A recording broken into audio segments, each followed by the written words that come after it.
thing. They chasing the fame. They all want the name. But they ain't got what's running through these veins. Make way for the... What a play by Rodgers. Green Bay all the way. Make way for the king. Make way for the king. We are not the same. They ain't got what's running through these veins. Make way for the king.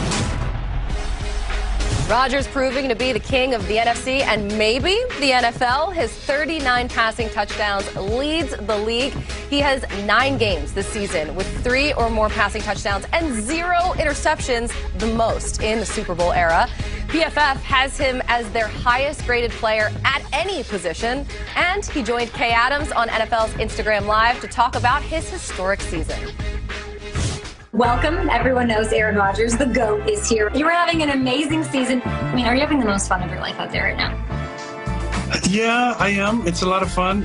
I do miss the fans, though. I really do. There's nothing like the experience, especially at Lambeau, like running out of the tunnel when your name is called. Just such a special, fun moment. I just miss the energy from the crowd. I mean, I've had so many strange experiences on the field this year. I mean, in week 1 at Minnesota, a place that's usually one of the toughest places to play in the league. I was startled in the first quarter with hearing clapping from the sideline. I'd never heard that in my life. In 16 years, there's been so many strange things like that. When's the last time you were stressed out on the field? It's been a while, probably. I mean, Matt every now and then stresses me out a little bit. I have to look over and be like, hey, relax, we're okay. Really? You got it.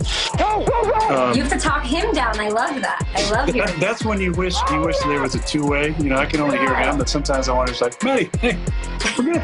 I got this. You could probably just yell it to him now that there's no fans in the stands. Good job. Good job. Oh, stressful, bro.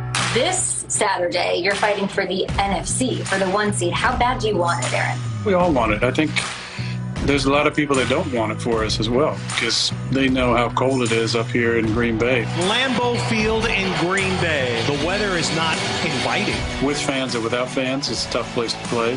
It's just that cold, you know, it's that tundra coming for you. We know it is cold up there. Rodgers fighting for that bye week tonight and for MVP this season. Joe, as a Wisconsin resident, you know all about the weather up there. But let's get this on record right now so we can share it with all of your friends and neighbors up there in Wisconsin. Is Aaron Rodgers the NFL MVP? Yeah, when I look at the NFL MVP, I look at 2 guys, Aaron Rodgers and Patrick Mahomes, and both of them are having similar outrageous years. We saw some of the numbers. So it's really kind of a tie in my book. And you look at the wins, Mahomes has got Rodgers. You look at pass yardage, Mahomes has got that. But Rodgers has more passing touchdowns and a better passer rating. And so I think it comes down to who has the better supporting cast, who is doing more with less. And I think you look at Aaron Rodgers, what he's doing with not as much talent as the Chiefs is pretty outrageous. So I really got to say my guy Aaron Rodgers gets the nod in the NFL MVP vote this year. Well, it's easy for me. It has to be Aaron Rodgers because if Aaron Rodgers is removed from this team, they don't still go. They aren't his next man up. With Patrick Mahomes, we saw this last year. He went out for a little bit. Yes, it was Matt Moore just substituting for a few games. However, they still were able to play. It all stops and starts with Aaron Rodgers, and because of that, he is unanimous MVP in my book. Coming into last week, I thought that this was certainly Patrick Mahomes' a trophy right at the time. Now, we are a 7-day league. That's what we do. And we take in new information each and every day and certainly each and every Sunday.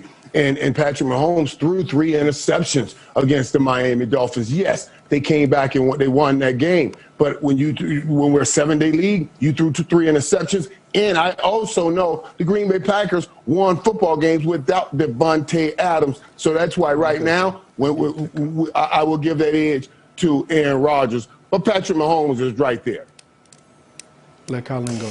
He is right there. And I think a lot of people look at what happened last week with Patrick Mahomes against the Dolphins and, forget all of the other games before that. And, when we were in the beginning of the season, it was all about Russell Wilson, MVP. He's never gotten an MVP vote. But I think for Aaron Rodgers this season, we know that he loves gold and they're doing the whole gold zone thing right now. But for him, it feels like the only thing he truly, really cares about is a Super Bowl ring. An MVP would be icing on the cake, but a Super Bowl, another ring there would absolutely make his year, make his season, and especially with everything that happened there in the offseason and the way that the draft went and his reaction after it, and it felt like he just needed to come out and prove something, and he immediately did that, and he immediately did it with a massive smile on his face, which is the absolute best part of all of it. Big day here as we get closer to kickoff between the Bills and the Broncos. Steve Smith Sr. goes one-on-one with this guy right here, Stephon Diggs, when NFL Game Day kickoff returns. Drew Lock hoping for a party tonight in Denver, coming off a career-best game against the Panthers last week, something John Elway has been waiting to see, and I'm sure he would love to see more of. Now, John Elway and the Broncos have been they've been on quite the ride since Peyton Manning rode off into the sunset after Super Bowl 50. Denver started count them 9 different quarterbacks, most in the NFL. None of them have taken the Broncos back to the playoffs. And those 9 quarterbacks have gone a very pedestrian 32-44 since Peyton hung them up. And only Trevor Siemian and Drew Lock have started multiple games with a winning record to show for it. But maybe, just maybe, Drew Lock is the guy. At least that's what the Broncos are hoping for. Nobody likes being on a carousel ride that long, right, James Palmer? Yeah, I'm not one for amusement park rides in general, Colleen, but how about Drew Lock? He has the worst completion percentage in the entire NFL, but offensive coordinator Pat Shurmur said it this week. You may not like it, but these things take time. Lock has only played 15 career games and admitted this week that things are just now starting to slow down for him. He said he's just starting to get a feel for things, and a perfect blueprint to follow is that of the Buffalo Bills and his good friend Josh Allen. They trained together in the offseason. He watched firsthand the last couple of years of Josh Allen struggle and then learn. And that aspect and that growth, Colleen, is what he'd like to have happen to his game as it's happened with Allen's. We have to remember, Drew Lock has had a different offensive coordinator every season of his football life, dating back to the sophomore year in college at Missouri. Wow, wow, wow. That is awesome stuff there, James. So Drew Lock going up against his buddy, Josh Allen. Lock, he made the most of his last 5 starts last year, going 4-1, but dealt with a shoulder injury and some inconsistent play this season, making the decision on his future a little tougher for John Elway. Joe, you've played with a lot of young quarterbacks. Is Drew Lock the Broncos' long-term answer? Yeah, that answer really is going to come down to how he finishes the season, because he really has been up and down throughout his entire career.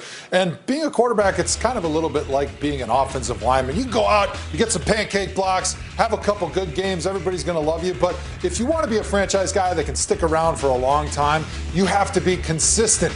You have to minimize mistakes. You have to complete passes. Then the team is going to trust you. And that was what gives your team the best chance to win consistently. And so for Drew Lock, it's all about being consistent. So how he finishes the season is really going to boost his case if he can limit those mistakes down the stretch and play well to finish this thing out this season.